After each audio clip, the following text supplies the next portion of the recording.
प्रदेश की 7 सीटों पर 13 सितंबर को उपचुनाव होने जा रहा है। ऐसे में बीजेपी 7 सीटों पर जीत का दावा कर रही। मजबूत संगठन के अलावा केंद्र और राज्य सरकार के कामों के आधार पर बीजेपी जीत अपनी तय मान रही। चुनाव से ठीक पहले बीजेपी ने जीत का रोड मैप तैयार कर उसे अमली जामा पहनाना शुरू कर दिया। प्रदेश पदाधिकारियों, पन्ना प्रमुख, 40 स्टार प्रचारकों की टीम के जरिए जीत की तैयारी की जा रही।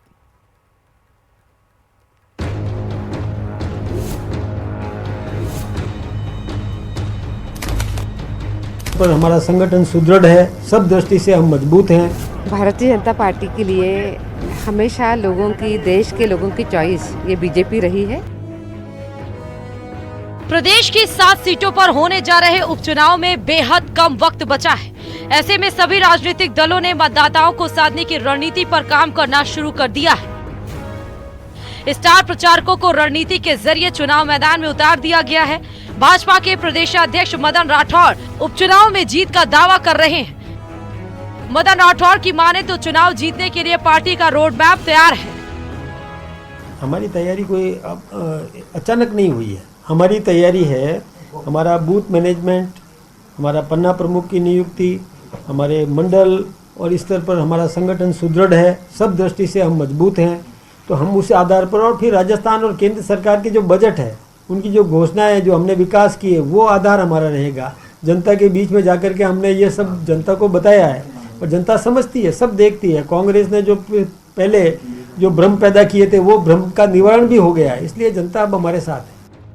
आइए आपको बताते हैं कि बीजेपी किस रणनीति के तहत जीत की तैयारी कर रही है। बीजेपी ने पन्ना प्रमुख, बूथ प्रमुख को मैदान में उतारा है। ये सभी मतदाता के घर घर जाकर दस्तक दे रहे हैं। मतदाताओं को विकास का विजन पत्र भेजा जा रहा है। मतदाताओं को सरकार की योजनाओं के बारे में बताया जा रहा है। बीजेपी ने प्रदेश पदाधिकारियों को उपचुनाव के क्षेत्रों की जिम्मेदारी दे दी है। 40 स्टार प्रचारकों के जरिए मतदाताओं को साधा जा रहा है। भाजपा प्रदेश सह प्रभारी विजया राहटकर भी दावा कर रहे हैं कि सभी सीटों पर बीजेपी जीतेगी। भारतीय जनता पार्टी के लिए हमेशा लोगों की, देश के लोगों की चॉइस ये बीजेपी रही है और राजस्थान के लोगों की भी हमेशा उन्होंने बीजेपी को ही साथ लेकर चलने का सोचा है। ये 7 क्षेत्र के उपचुनाव है। बीजेपी की वैसे एक ही सीट है, हम तो वो पक्का जीतेंगे ही, पर हमारी एक ही सीट है। बहरहाल इन 7 विधानसभा उपचुनाव में किसी पार्टी के प्रत्याशी की हार जीत से कोई खासा फर्क किसी भी राजनीतिक दल को पड़ता नजर नहीं आ रहा है। इतना जरूर है कि जिस राजनीतिक दल की जितनी सीटें मिलेंगी उसका कद जरूर नापा जाएगा। जयपुर से न्यूज़ 18 राजस्थान के लिए सुधीर शर्मा की रिपोर्ट। तो 7 सीटों पर होने वाले विधानसभा उपचुनाव के तहत भारत आदिवासी पार्टी से बांसवाड़ा सांसद राजकुमार रोत ने डूंगरपुर जिले की 84 विधानसभा सीट और इसके साथ उदयपुर की सलुम्बर सीट पर भारत आदिवासी पार्टी की जीत का दावा किया। वहीं उन्होंने दोनों सीट पर कांग्रेस की जमानत जब्त होने की भी बात कही है। विधानसभा की बात आती है हर वक्त, जब से 2018 ने जनता ने हमारे साथ दिया है और जनता ने मोर्चा संभाला है।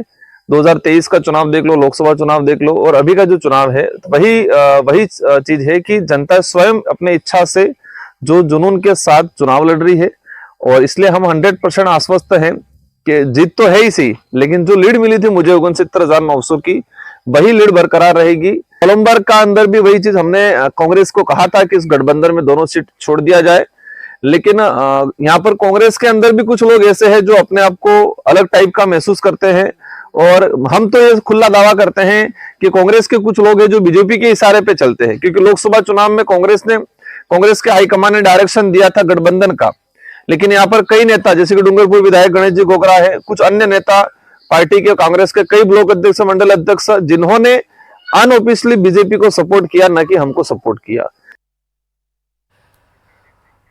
जल जीवन मिशन घोटाले को लेकर पूर्व मंत्री महेश जोशी की मुश्किलें बढ़ गई हैं। ईडी के बाद अब एसीबी ने भी केस दर्ज कर लिया। एडिशनल एसपी बिश्नाराम विश्नोई की तरफ से एफआईआर दर्ज की गई। जल जीवन मिशन घोटाले में महेश जोशी सहित 22 अन्य लोगों के खिलाफ केस दर्ज किया गया और एफआईआर में जल जीवन मिशन के वित्तीय सलाहकार सुशील शर्मा, तत्कालीन मुख्य अभियंता आर.के. मीणा, दिनेश गोयल अतिरिक्त मुख्य अभियंता, अरुण श्रीवास्तव, रमेश चंद मीणा, परितोष गुप्ता अधीक्षण अभियंता, निरिल कुमार, विकास गुप्ता, महेंद्र प्रकाश सोनी, भगवान सहाय जाजू, जितेंद्र शर्मा, अधिशासी अभियंता विशाल सक्सेना का नाम शामिल है और इसी मामले में ईडी भी जांच कर रही है। शिकायतें प्राप्त हुई थी कि जल जीवन मिशन में काफ़ी वृहद स्तर पे घोटाले हुए हैं। इस बारे में कई शिकायतें पे हम लोगों ने प्रारंभिक जो जांच होती है उसको वेरीफाई किए फैक्ट्स को। उसके बाद हमने 17A prevention of corruption act में सरकार के पास परमिशन के लिए भेजा। वो परमिशन 22 लोगों की आई, उस पर हमने प्रकरण दर्ज किया है। अब विस्तृत रूप से तफ्तीश की जाएगी।